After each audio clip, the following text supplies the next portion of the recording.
Alright, this is going to mostly be a talking head video. There's not going to be much to see other than showing how I wired in the Base 3.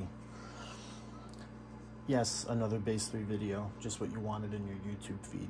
Sorry, but I have some feelings and opinions, and I haven't made a video in a while, so I thought, why not? The Base 3 is installed here. Let's see my little pointer trying, or maybe I'll just, yeah.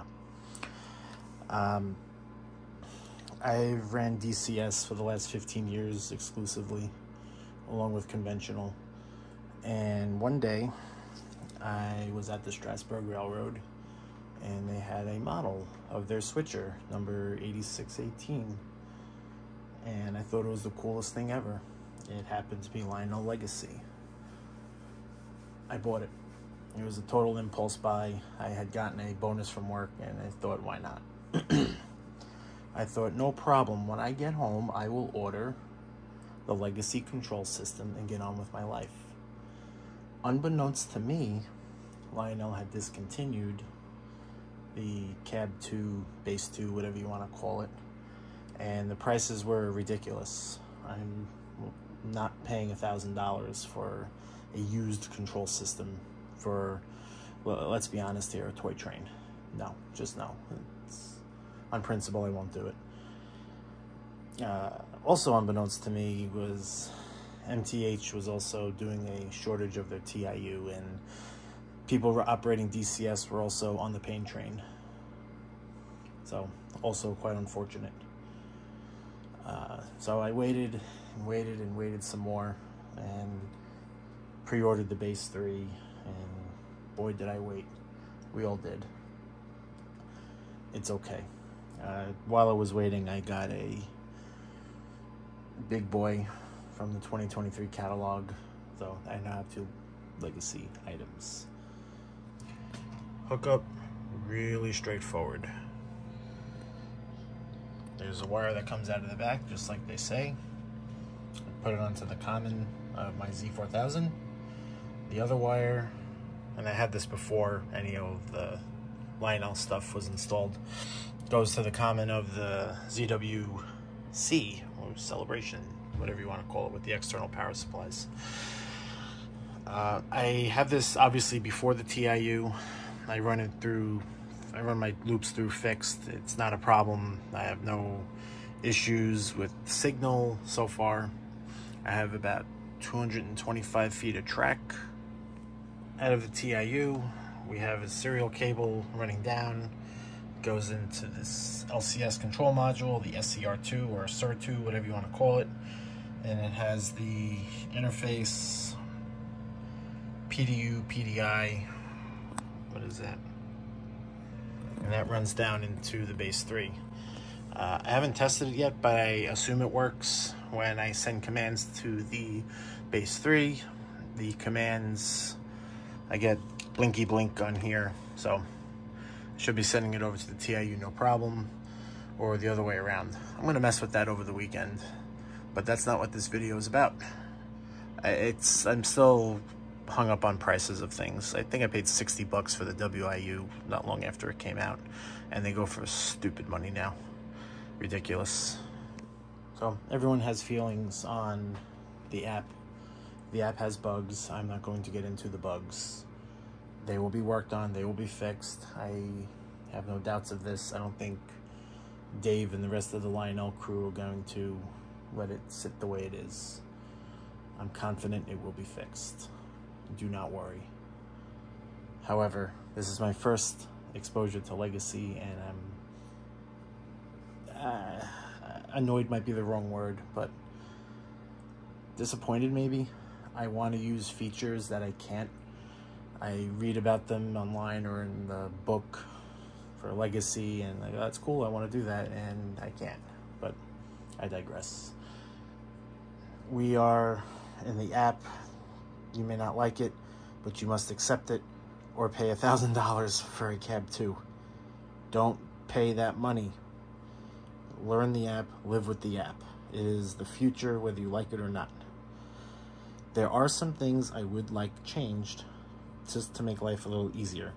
Scrolling down is tough. It's easy to hit the throttle. Bad things can happen, obviously. Another thing I would like to see is the ability for pictures to cross over. So on my little junky iPhone, I went and took pictures of my trains. So if you look here, there is a picture of 4014.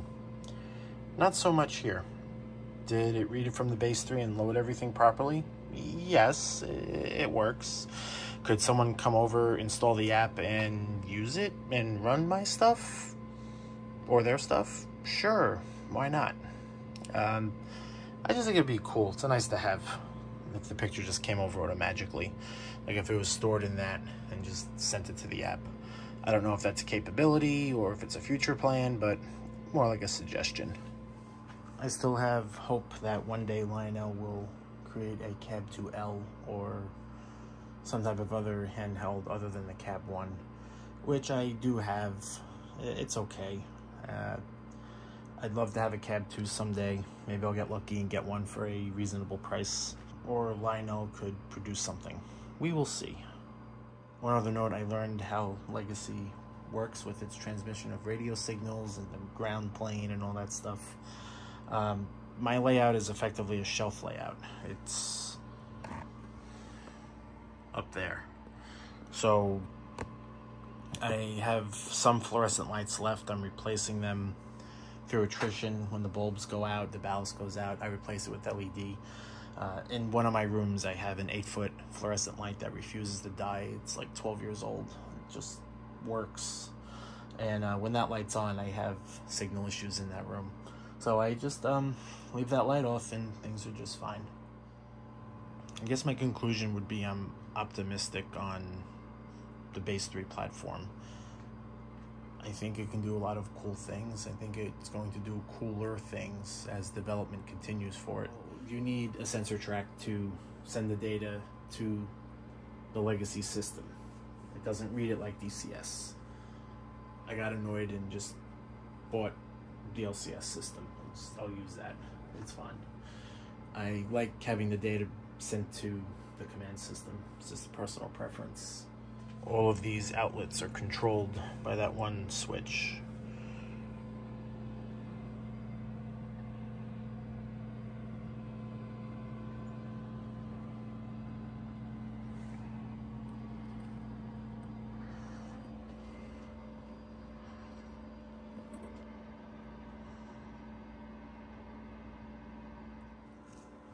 You didn't ask, but I'm going to tell you anyway. Which system do I prefer? DCS or Legacy? I like them both for different reasons. I think DCS is easier. The learning curve isn't as sharp. All you have to do is select the engine on your remote. There's no numbers to memorize. There's no symbols to memorize. There's no holding the buttons down longer for something different to happen when the train is stopped or moving. I have to reference the Legacy manual. I'm sure I'll learn it. I'm sure I'll be fine, but it's a little annoying. The DCS just feels a little more intuitive to me, but the quilling whistles can't be ignored. I think Legacy is a little more responsive than DCS. It's a little more snappy.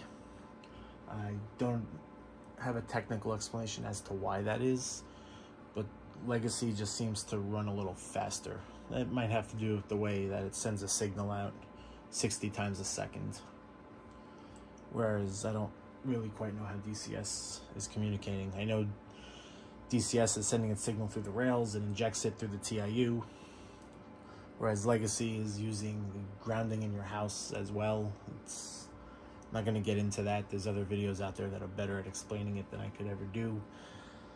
But like I said, I like them both. And I think once the Cab 3 app has the bugs ironed out and maybe some quality of life improvements, it'll be far superior to the MTH DCS mobile app. I'm also a little annoyed because on the MTH system, you have to pay extra to unlock all of the accessories. Oh, like, oh, you bought an AIU. Cool, pay up, chump. You want to access it? Too bad. The Lionel app gives you everything. You don't have to pay. I also want to give a kudos to the Lionel Cab 3 because it doesn't make you register for an account. It doesn't ask for your location. It doesn't ask to read your address book. It doesn't try and spy on you. Lionel doesn't publish a privacy policy with the app, but just based on the access that the app needs, it tells me they're doing a good job. So kudos to Lionel. Train 1 Bragman to Train 1 Conductor. East end of the train is clear. Clear to depart westbound on your signal. Over. Train 1 Conductor 4014, station work is complete. You're okay to proceed. Left full.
If you made it this far without falling asleep, thank you for listening or watching.